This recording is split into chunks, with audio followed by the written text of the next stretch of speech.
Hello everyone. आज हम लोग देखेंगे यूपी पीसीएस में 2012 से 2023 तक के आए जनरल साइंस के सारे प्रश्न और आज का लेक्चर इस सीरीज का सेट नंबर 1 है। तो आते हैं पहले क्वेश्चन पे और हाँ, चैनल को सब्सक्राइब जरूर कर ले। निम्नलिखित में से कौन सा mRNA वैक्सीन है जिसका उपयोग कोविड-19 संक्रमण के विरुद्ध किया जाता है?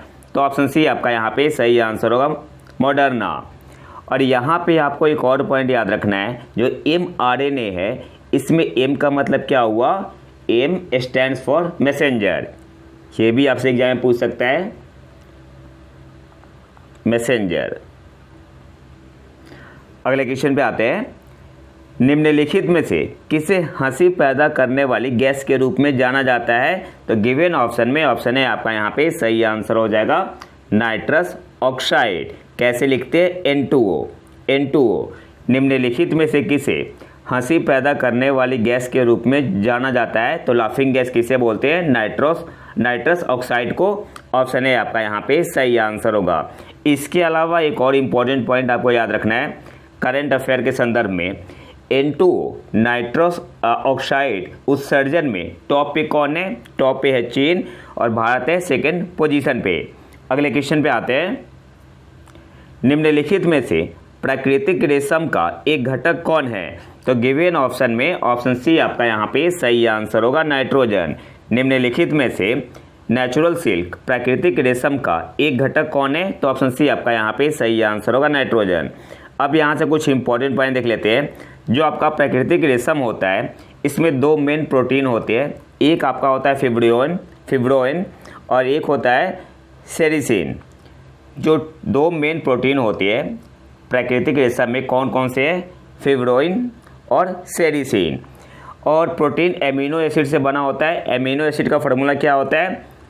H2NCHR COOH। तो यहाँ पे आपका क्या है? नाइट्रोजन है। तो ऑप्शन सी आपका यहाँ पे सही आंसर होगा, नाइट्रोजन। अगले क्वेश्चन पे आते हैं। यहाँ पे R फंक्शनल ग्रुप है। अगले क्वेश्चन पे आते हैं। निम्नलिखित में से कौन सा तत्व नोबेल गैस नहीं है? तो आर्गन भी है, क्रिप्टॉन भी है, रेडॉन भी है, एक्टिनियम नहीं है। तो ऑप्शन सी आपका यहाँ पे सही आंसर होगा, एक्टिनियम। निम्नलिखित में से कौन सा तत्व नोबेल गैस नहीं है? तो ऑप्शन सी आपका यहाँ पे सही आंसर होगा, एक्टिनियम। अगले क्वेश्चन पे आते हैं। किस प्रकार का टीका डिप्थीरिया से बचाता है? तो गिवन ऑप्शन में ऑप्शन सी आपका यहाँ पे सही आंसर होगा, टॉक्साइड। किस प्रकार का टीका डिप्थीरिया से बचाता है? तो ऑप्शन सी आपका यहाँ पे सही आंसर हो जाएगा, टॉक्साइड। अगले क्वेश्चन पे आते हैं। निम्नलिखित में से कौन एक कीट भक्षी पौधा है? तो गिवन ऑप्शन में ऑप्शन डी आपका यहाँ पे सही आंसर होगा, नेपेंथिस। नेपेंथिस क्या है? एक कीट भक्षी पौधा है, प्लांट है। निम्नलिखित में से कौन एक कीट भक्षी पौधा है? तो ऑप्शन डी आपका यहाँ पे सही आंसर होगा, नेपेंथिस। इसके अलावा निक्टेनेंथिस आपका पुष्पीय पौधा है। निलुम्बो ये क्या है? एक्वेटिक प्लांट, जलीय पौधा है। और निकोटियाना क्या है? शाकीय पौधा है। तो याद क्या क्या रखना है? सबसे पहले नेपेंथिस क्या है? कीटभक्षी पौधा है। निक्टेंथिस क्या है? पुष्पीय पौधा है। निलुम्बो जलीय पौधा है। और निकोटियाना क्या है? शाकीय पौधा है। अगले क्वेश्चन पे आते हैं। मानव हृदय कितने चैम्बर्स का बना होता है? तो 4 ऑप्शन है आपका यहाँ पे सही आंसर होगा, केवल 4। अगले क्वेश्चन पे आते हैं। निम्नलिखित में से कौन सा हार्मोन अग्नाशय के लैंगरहैंस के आइलेट की बीटा सेल द्वारा स्रावित होता है? तो ऑप्शन सी आपका यहाँ पे सही आंसर होगा, इंसुलिन। निम्नलिखित में से कौन सा हार्मोन अग्नाशय के लैंगरहैंस के आइलेट की बीटा सेल द्वारा स्रावित होता है? तो ऑप्शन सी आपका यहाँ पे सही आंसर हो जाएगा, इंसुलिन। अगले क्वेश्चन पे आते हैं। पौधों में जाइलम परिवहन के लिए जिम्मेदार होता है? तो ऑप्शन है आपका यहाँ पे सही आंसर होगा, वाटर, जल। पौधों में जाइलम परिवहन के लिए जिम्मेदार होता है? तो जल। ऑप्शन है आपका यहाँ पे सही आंसर होगा। अगले क्वेश्चन पे आते हैं। पोषक स्तर बनते हैं? तो ऑप्शन डी आपका यहाँ पे सही आंसर होगा, खाद्य श्रृंखला में जीवों के संबंध होने से पोषक स्तर बनते हैं। ऑप्शन डी आपका यहाँ पे सही आंसर होगा, खाद्य श्रृंखला में जीवों के संबंध होने से। अगले क्वेश्चन पे आते हैं। सूची 1 को सूची 2 से मिलाना है।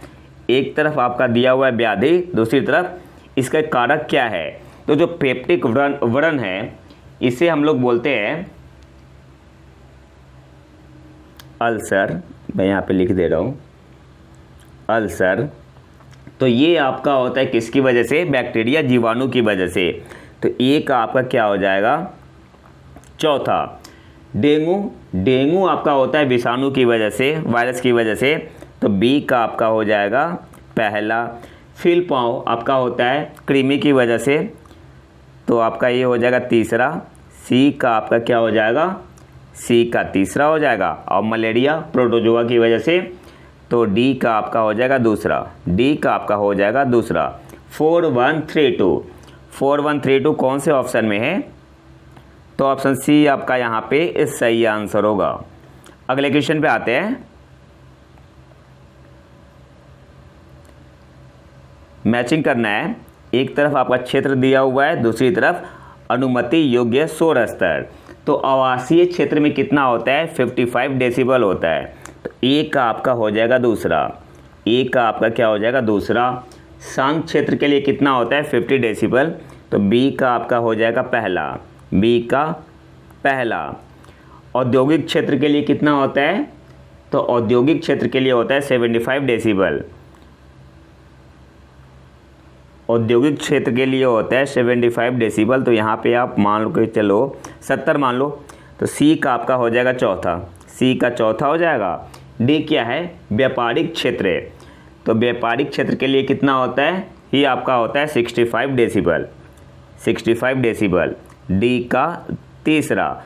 2143 कौन से ऑप्शन में है?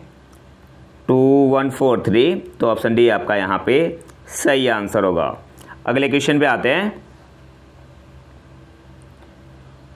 उष्मागतिकीय रूप से कार्बन का सबसे स्थिर रूप कौन सा है? तो ग्रेफाइट होता है। ऑप्शन सी आपका यहाँ पे सही आंसर होगा। ग्रेफाइट होता है आपका। अगले क्वेश्चन पे आते हैं।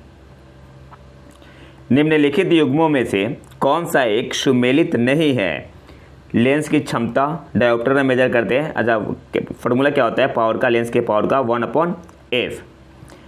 प्रेशर का पास्कल सही है। रेडियो एक्टिव पदार्थ की सक्रियता क्यूरी, ये गलत है। उसमें का जूल होता है, बिल्कुल सही है। यहाँ पे क्यूरी नहीं होगा, क्या होगा फिर? यहाँ पे होगा बेकुरेल। और इसे डिनोट करते हैं BQ से। अगले क्वेश्चन पे आते हैं। तो सही सुमेलित कौन सा नहीं है? ऑप्शन सी आपका यहाँ पे सही आंसर हो जाएगा। अगले क्वेश्चन पे आते हैं। निम्नलिखित प्रकार के ऊष्मा इंजनों में से कार्बोरेटर का प्रयोग किसमें किया जाता है? तो आपका पेट्रोल इंजन में कार्बोरेटर का प्रयोग किया जाता है। ऑप्शन डी आपका यहाँ पे सही आंसर हो जाएगा। अगले क्वेश्चन पे आते हैं। नीचे दिए गए यौगिकों में से कौन सा एक प्राकृतिक गैस का मुख्य अवयव है? तो सही आंसर यहाँ पे क्या होगा? ऑप्शन बी आपका यहाँ पे सही आंसर हो जाएगा, मीथेन। नीचे दिए गए यौगिकों में से कौन सा एक प्राकृतिक गैस का मुख्य अवयव है?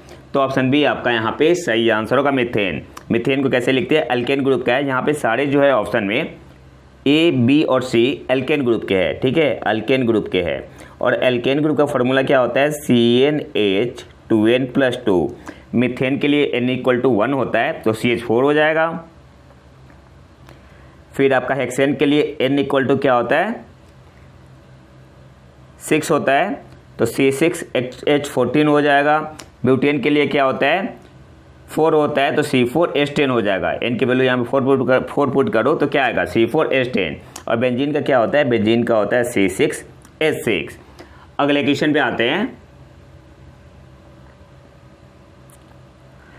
संपीड़ित प्राकृतिक गैस CNG मुख्यतः बनी होती है, तो ऑप्शन सी आपका यहाँ पे सही आंसर होगा, मीथेन से। अगले क्वेश्चन पे आते हैं। सल्फर ड्रग निम्नलिखित में से किस प्रकार की औषधि है? तो एंटीबैक्टीरियल है, प्रति जीवाणुक है। ऑप्शन बी आपका यहाँ पे सही आंसर हो जाएगा। अगले क्वेश्चन पे आते हैं। निम्नलिखित में से कौन सा पदार्थ जैव निम्नीकरणीय है? तो ऑप्शन बी आपका यहाँ पे सही आंसर होगा, ऊन। निम्नलिखित में से कौन सा पदार्थ जैव निम्नीकरणीय है? तो ऑप्शन बी आपका यहाँ पे सही आंसर होगा, ऊन। अगले क्वेश्चन पे आते हैं। सूची 1 को सूची 2 से मिलाना है। एक तरफ है आपका पादप रोग, दूसरी तरफ उसके कारक। तो जो खट्टे नासर है, कारक क्या है इसका, जीवाणु है, तो ए का आपका हो जाएगा तीसरा, ए का तीसरा हो जाएगा। गन्ने का लाल सड़न रोग, इसका कारक क्या है, फंगस होता है, कवक होता है, तो बी का आपका चौथा हो जाएगा, बी का आपका चौथा हो जाएगा। आलू का कृष्णकांत रोग, ऑक्सीजन की कमी से होता है, तो सी का दूसरा हो जाएगा। और गेहूं का साहू, यहाँ पे साहू नहीं होगा, यहाँ पे आपका होगा सेन्हू रोग, सेन्हू रोग। ये आपका किसकी वजह से होता है, तो ये आपका होता है कीट की वजह से, तो डी का आपका हो जाएगा पहला, ए का तीसरा, बी का चौथा, सी का दूसरा, डी का पहला। 3 4 2 1 कौन से ऑप्शन में है, 3 4 2 1, तो ऑप्शन डी आपका यहाँ पे सही आंसर हो जाएगा। अगले क्वेश्चन पे आते हैं। निम्नलिखित में से कौन सा स्तनधारी अंडे देता है, तो एकिडना, एकिडना ऑप्शन डी आपका यहाँ पे सही आंसर होगा। और एकिडना के अलावा प्लेटिपस भी, ठीक है, तो ये दोनों नाम आपको यहाँ पे याद रखने हैं। अगले क्वेश्चन पे आते हैं। बेसिलस हीमोफिलस इन्फ्लुएंजा कारक है, तो छोटे बच्चों में मेनिंजाइटिस, मस्तिष्क ज्वर के एक स्वरूप का, तो ये भी सही है। इसके अलावा निमोनिया का भी है, तो अब ई और डी दोनों सही है। यहाँ पे आंसर क्या हो जाएगा, ए एन डी। अगले क्वेश्चन पे आते हैं। सौर ऊर्जा को विद्युत ऊर्जा में किसके द्वारा परिवर्तित किया जाता है, तो ऑप्शन बी आपका यहाँ पे सही आंसर होगा, फोटोवोल्टाइक सेल के द्वारा। ऑप्शन बी आपका यहाँ पे सही आंसर होगा। अगले क्वेश्चन पे आते हैं। डेंगू बुखार निम्नलिखित में से किस मच्छर के काटने से होता है, तो एडिज मच्छर के काटने से। पूरा नाम क्या है, एडिज इजिप्टी। ऑप्शन ए आपका यहाँ पे सही आंसर होगा। अगले क्वेश्चन पे आते हैं। निम्नलिखित में से कौन सा एक युग्म सही सुमेलित नहीं है, तो गिवन ऑप्शन में ऑप्शन बी आपका यहाँ पे सही आंसर हो जाएगा। रेयॉन जो है, रेयॉन ये आपका रूपांतरित स्टार्च नहीं होता है, क्या होता है, सेमी सिंथेटिक फाइबर होता है। रेयॉन क्या है, सेमी सिंथेटिक फाइबर है, तो ऑप्शन बी आपका यहाँ पे सही सुमेलित नहीं है। अगले क्वेश्चन पे आते हैं। रेडियोधर्मिता के संदर्भ में निम्नलिखित कथनों में से कौन सा सही है। रेडियोधर्मिता एक नाभिकीय गुण है, बिल्कुल सही है। नाभिकीय विखंडन के सिद्धांत पर हाइड्रोजन बम बनाया जाता है, ये गलत है। ये गलत क्यों है, क्योंकि जो हाइड्रोजन बम होता है ये आपका किस पे बेस्ड होता है, न्यूक्लियर फ्यूजन, हिंदी में क्या बोलेंगे, नाभिकीय संलयन पे। तो यहाँ पे विखंडन ना होगा, क्या होगा, संलयन होगा, संलयन। इंग्लिश में क्या बोलते हैं, न्यूक्लियर फ्यूजन। तो आपका सेकंड गलत है, तो कौन सा सही है, ऑप्शन ए आपका यहाँ पे सही आंसर हो जाएगा, ओनली 1। अगले क्वेश्चन पे आते हैं। निम्नलिखित में से कांच का कौन सा प्रकार, निम्नलिखित में से कांच का कौन सा प्रकार पराबैंगनी किरणों को काटता है, तो ऑप्शन डी आपका यहाँ पे सही आंसर होगा, क्रुक्स कांच। निम्नलिखित में से कांच का कौन सा प्रकार पराबैंगनी किरणों को काटता है, तो गिवन ऑप्शन में ऑप्शन डी आपका यहाँ पे सही आंसर होगा, क्रुक्स कांच। और इसमें क्या होता है, सोडियम ऑक्साइड होता है। अगले क्वेश्चन पे आते हैं। इलेक्ट्रिक पोटेंशियल, इलेक्ट्रिक पोटेंशियल के संदर्भ में निम्नलिखित कथनों में से कौन सा सही है, हिंदी में बोलते हैं विद्युत विभव। पहला क्या है, यह एक अदिश राशि है, बिल्कुल सही है। यह एक सदिश राशि है, नहीं, गलत है। जो इलेक्ट्रिक पोटेंशियल आपका होता है विद्युत विभव, ये क्या होता है, आपका स्केलर क्वांटिटी होता है। तो अब केवल कौन सा सही है, ऑप्शन ए आपका यहाँ पे सही आंसर हो जाएगा, केवल 1। अब यहाँ से कुछ इंपॉर्टेंट पॉइंट देख लेते हैं। इलेक्ट्रिक पोटेंशियल का एसआई यूनिट क्या होता है, जूल्स पर कूलम या वोल्ट होता है। और एक फॉर्मूला होता है W = Q × V। Q क्या है, चार्ज है, W क्या है, वर्क डन है, V क्या है, पोटेंशियल है। तो ये फॉर्मूला आपसे डायरेक्ट एग्जाम में पूछ सकता है। और इसका डायमेंशन क्या होता है, या डायमेंशनल फार्मूला क्या होता है, ml2T-3I-1। I किसको डिनोट करता है, करंट को, करंट को, L लेंथ को, T टाइम को, M मास को। तो इसका डायमेंशनल फार्मूला क्या होगा, ml2T-3I-1। अगले क्वेश्चन पे आते हैं। शीत प्रकोष्ठ में फल भंडारण दीर्घ भंडारण जीवन देता है क्योंकि, तो ऑप्शन सी आपका यहाँ पे सही आंसर होगा, श्वसन दर का ह्रास। शीत प्रकोष्ठ में फल भंडारण दीर्घ भंडारण जीवन देता है क्योंकि श्वसन दर का ह्रास है, तो ऑप्शन सी आपका यहाँ पे सही आंसर होगा। अगले क्वेश्चन पे आते हैं, निम्न में से कौन सा एलपीजी का मुख्य अवयव है? तो सही आंसर यहाँ पे क्या होगा? ऑप्शन सी आपका यहाँ पे सही आंसर हो जाएगा, ब्यूटेन। अगले क्वेश्चन पे आते हैं, निम्नलिखित में से किस कण पर शून्य आवेश होता है? तो न्यूट्रिनो, ऑप्शन बी आपका यहाँ पे सही आंसर होगा। अगले क्वेश्चन पे आते हैं, नाइट्रोजन एक आवश्यक अवयव नहीं है किसका? कार्बोहाइड्रेट का, ऑप्शन डी आपका यहाँ पे सही आंसर होगा। अगले क्वेश्चन पे आते हैं, खीरे को काटकर यदि नमक डाला जाता है तो निम्न में से किसके कारण पानी निकलता है? तो परासरण के कारण, ऑस्मोसिस बोलते हैं, ऑप्शन सी आपका यहाँ पे सही आंसर होगा। खीरे को काटकर यदि नमक डाला जाता है तो निम्न में से किसके कारण पानी निकलता है? तो परासरण के कारण, ऑप्शन सी आपका यहाँ पे सही आंसर होगा। अगले क्वेश्चन पे आते हैं, निम्नलिखित में से कौन सा सही सुमेलित नहीं है? तो गिवन ऑप्शन में ऑप्शन सी आपका यहाँ पे सही आंसर होगा।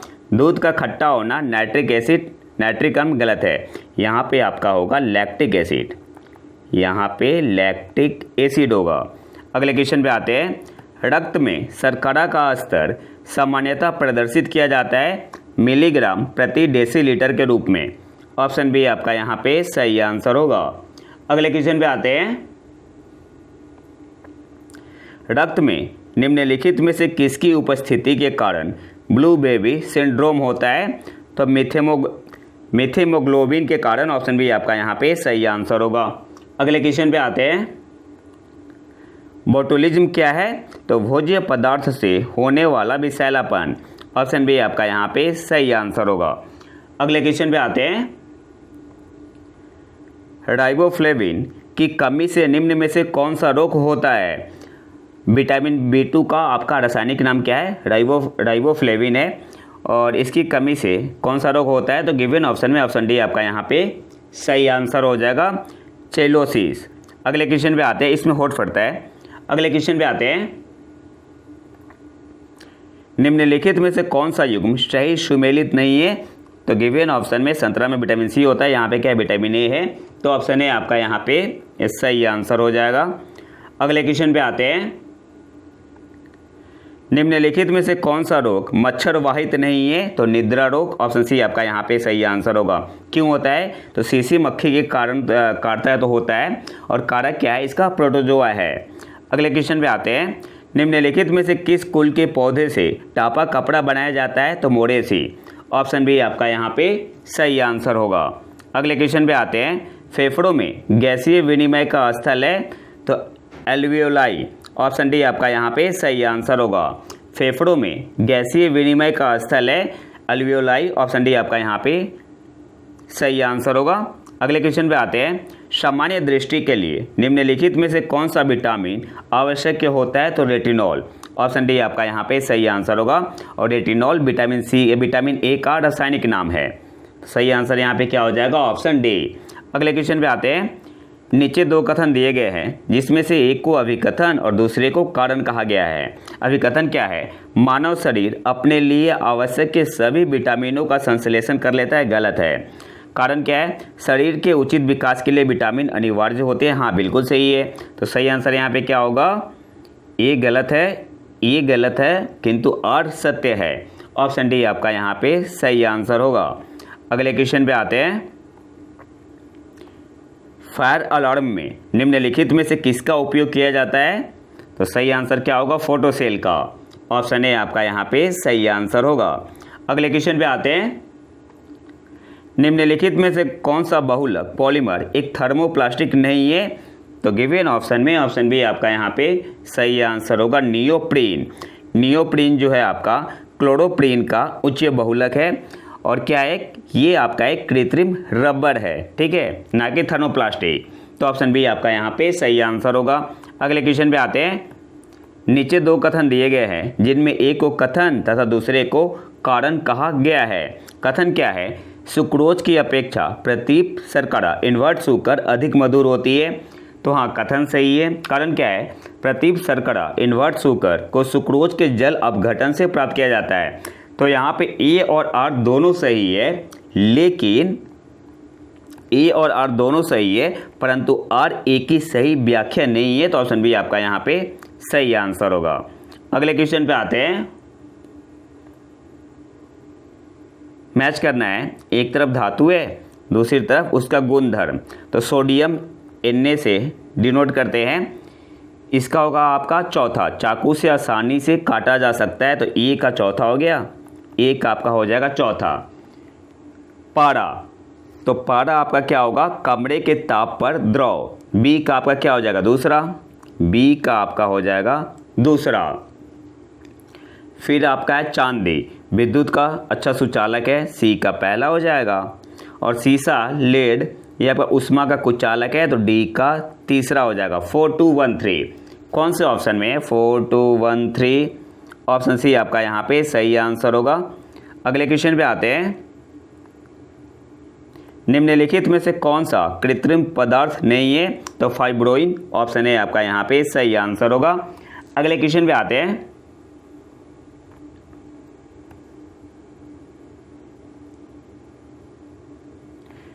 सूची 1 को सूची 2 से मिलाना है। एक तरफ दिया हुआ पदार्थ, दूसरी तरफ अनुप्रयोग। तो जो नीला थोथा है आपका, ये कवकनाशी के रूप में यूज किया जाता है, तो ये का आपका दूसरा हो जाएगा, ए का आपका हो जाएगा दूसरा। बी क्या है? इयोसिन, लाल स्याही में यूज होता है, तो बी का आपका हो जाएगा तीसरा, बी का तीसरा। सी क्या है? सिल्वर आयोडाइड, आर्टिफिशियल अडेन करवाया जाता है, तो सी का आपका हो जाएगा पहला, सी का पहला। डी क्या है? जिंक फॉस्फाइड, इसका यूज कहाँ होता है? तो कृंतकनाशी में, तो डी का आपका चौथा हो जाएगा। 2314 कौन से ऑप्शन में? 2314 ऑप्शन सी में है, तो ऑप्शन सी आपका यहाँ पे सही आंसर होगा। इसके अलावा कुछ और इंपॉर्टेंट पॉइंट है, वो देख लेते हैं। सबसे पहले नीला थोथा, जिसे इंग्लिश में क्या बोलते हैं? ब्लू विट्रॉल, इसका फॉर्मूला क्या होता है? Copper sulphate CuSO4 5H2O। एक आपका होता है ग्रीन विट्रॉल, FeSO4 7H2 इसका फॉर्मूला होता है। और एक होता है वाइट विट्रॉल, इसका फॉर्मूला क्या होता है? ZnSO4 7H2O। तो ये 3 इंपॉर्टेंट है, आपको याद रखने हैं। तो ये तो हमारा आज का लेक्चर। अगर आपको इसका PDF चाहिए तो आप हमारे टेलीग्राम चैनल प्रतीक IQ करंट अफेयर को ज्वाइन कर सकते हैं। और अगर वीडियो पसंद आए तो लाइक करें और चैनल को सब्सक्राइब जरूर कर ले। मिलते हैं नए वीडियो में नए टॉपिक के साथ, तब तक के लिए नमस्कार, जय हिंद।